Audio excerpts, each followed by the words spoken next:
할렐루야! 사랑하는 성도 여러분, 평안한 하루 보내고 계십니까? 오늘은 잠언 21장 말씀으로 함께 은혜를 나누고자 합니다. 제가 봉독하겠습니다. 왕의 마음이 여호와의 손에 있음이 마치 봇물과 같아서 그가 임의로 인도하시느니라. 사람의 행위가 자기 보기에는 모두 정직하여도 여호와는 마음을 감찰하시느니라. 공의와 정의를 행하는 것은 제사 드리는 것보다 여호와께서 기쁘게 여기시느니라. 눈이 높은 것과 마음이 교만한 것과 악인이 형통한 것은 다 죄니라. 부지런한 자의 경영은 풍부함에 이를 것이나 조급한 자는 궁핍함에 이를 따름이니라. 속이는 말로 재물을 모으는 것은 죽음을 구하는 것이라. 곧 불려다니는 안개니라. 악인의 강포는 자기를 소멸하나니 이는 정의를 행하기 싫어함이니라. 죄를 크게 범한 자의 길은 심히 구부러지고 깨끗한 자의 길은 고드니라. 다투는 여인과 함께 큰 집에서 사는 것보다 움막에서 사는 것이 나으니라. 악인의 마음은 남의 재앙을 원하나니 그 이웃도 그 앞에서 은혜를 입지 못하느니라. 거만한 자가 벌을 받으면 어리석은 자도 지혜를 얻겠고 지혜로운 자가 교훈을 받으면 지식이 더하리라. 의로우신 자는 악인의 집을 감찰하시고 악인을 환난에 던지시느니라.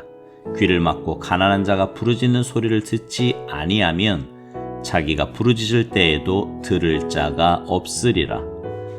은밀한 선물은 노를 쉬게 하고 품 안의 뇌물은 맹렬한 분을 그치게 하느니라. 정의를 행하는 것이 의인에게는 즐거움이요 죄인에게는 패망이니라. 명철의 길을 떠난 사람은 사망의 회중에 거하리라. 연락을 좋아하는 자는 가난하게 되고 술과 기름을 좋아하는 자는 부하게 되지 못하느니라. 악인은 의인의 속전이 되고 사악한 자는 정직한 자의 대신이 되느니라. 다투며 성내는 여인과 함께 사는 것보다 광야에서 사는 것이 나으니라. 지혜 있는 자의 집에는 귀한 보배와 기름이 있으나 미련한 자는 이것을 다 삼켜 버리느니라. 공의와 인자를 따라 구하는 자는 생명과 공의와 영광을 얻느니라. 지혜로운 자는 용사의 성에 올라가서 그 성이 의지하는 방벽을 허느니라. 입과 혀를 지키는 자는 자기의 영혼을 환난에서 보전하느니라. 무례하고 교만한 자를 이름하여 망령된 자라 하나니 이는 넘치는 교만으로 행함이니라. 게으른 자의 욕망이 자기를 죽이나니 이는 자기의 손으로 일하기를 싫어함이니라. 어떤 자는 종일토록 탐하기만 하나 의인은 아끼지 아니하고 베푸느니라. 악인의 재물은 본래 가증하거든 하물며 악한 뜻으로 드리는 것이랴. 거짓 증인은 패망하려니와 확실히 들은 사람의 말은 힘이 있느니라. 악인은 자기의 얼굴을 굳게 하나 정직한 자는 자기의 행위를 삼가느니라. 지혜로도 못하고 명철로도 못하고 모략으로도 여호와를 당하지 못하느니라. 싸울 날을 위하여 마병을 예비하거니와 이김은 여호와께 있느니라. 아멘. 느리게 산다는 것은요, 게으르게 산다는 말과는 전혀 다른 말입니다. 느리게 사는 즐거움을 가져라. 이 말은 게으른 사람들을 위한 말이 아니에요. 느림의 지혜를 터득하고 싶어하는 생각을 가진 사람들을 위한 권면입니다. 현대인들은 무엇이든 빠른 것을 좋아하는 것 같아요. 그러다 보니 내가 바쁘지 않으면 다른 사람들보다 처진다고 생각을 합니다. 바쁘지 않으면 왠지 불안감이 생겨요. 그래서 일부러라도 바쁘게 빡빡하게 스케줄을 잡습니다. 자기 자신을 자꾸만 바쁘게 만들어요. 오늘 본문 5절에 보면 조급한 자는 궁핍함에 이른다고 말씀합니다. 우리의 생각과 행동, 삶이 조급해지면 모든 부분이 궁핍해져요. 영적으로 궁핍해지고 마음이 궁핍해집니다. 우리의 삶의 질도 궁핍해져요. 그렇다면 여러분, 느리게 산다는 건 무엇을 말하는 걸까요? 아까도 말씀드렸듯이 게으른 것을 말하는 건 아닙니다. 오늘 본문에도 부지런하라고 말씀해요. 부지런한 자의 경영은 풍부함에 이를 것이다. 그러면 느리게 사는 것이란 어떻게 사는 것이라고 성경은 말하고 있을까요? 먼저 여유를 갖고 사는 것을 말합니다. 여유는 우리의 삶을 풍요롭게 합니다. 예수님께서 마르다와 마리아의 집에 초청을 받았어요. 언니 마르다는 예수님을 대접하기 위해서 준비하느라고 분주합니다. 그러나 동생 마리아는 예수님의 발 앞에서 예수님의 말씀을 듣고 있어요. 언니인 마르다가 자기가 힘들게 일하고 있는데 동생 마리아는 도와줄 생각을 안 하고 있으니 좀 도와주게 해달라고 주님께 불평하듯이 요구를 합니다. 그때 주님이 이렇게 말씀하시죠. 누가복음 10장 41, 42절. 주께서 대답하여 이르시되 마르다야 마르다야 내가 많은 일로 염려하고 근심하나 몇 가지만이라도 족하니라. 마리아는 이 좋은 편을 택하였으니 빼앗기지 아니하리라 하시니라. 많은 일로 분주해지니 염려가 생기고 불평이 생기게 됨을 지적하신 말씀입니다. 그리고 바쁜 일상의 일을 멈추고 여유롭게 주님의 말씀을 듣는 것이 사람의 삶을 풍요롭게 하는 데 필요하다는 것을 교훈하시는 말씀입니다. 여러분, 우리는 시간적으로 바쁜 것도 있지만 사실 우리의 내면을 냉철히 들여다보면 대부분 우리의 마음이 바쁜 거예요. 마음이 바쁘면 여유가 안 생기지요. 살아남기 위해서 스피드가 강조되는 사회 속에 살고 있는 것은 사실입니다.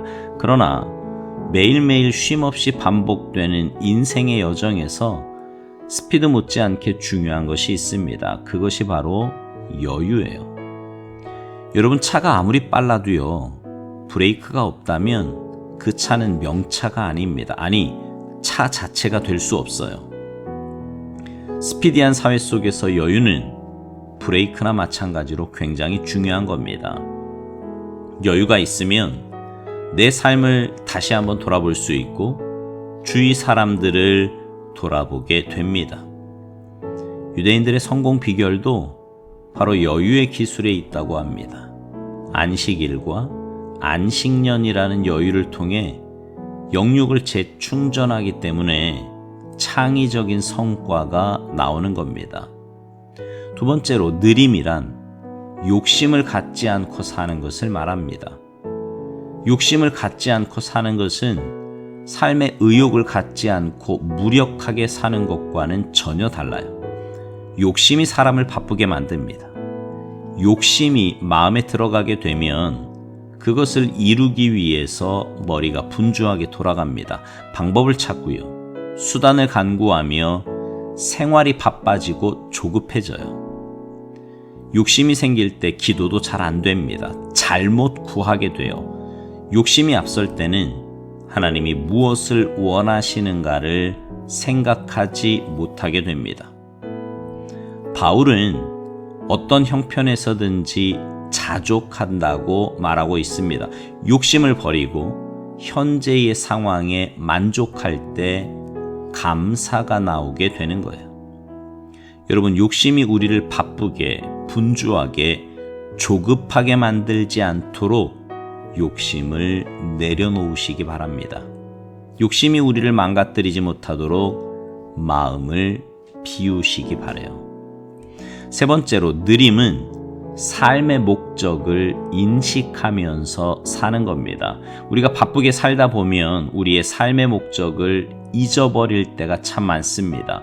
왜 사는지를, 어떻게 살아야 하는지를 바로 인식할 수가 없게 돼요. 그래서 사고가 나거나 병이 나서 병원의 침상에 눕게 되었을 때 그제서야 내가 왜 살아야 하는가, 내 삶의 목적이 무엇인가?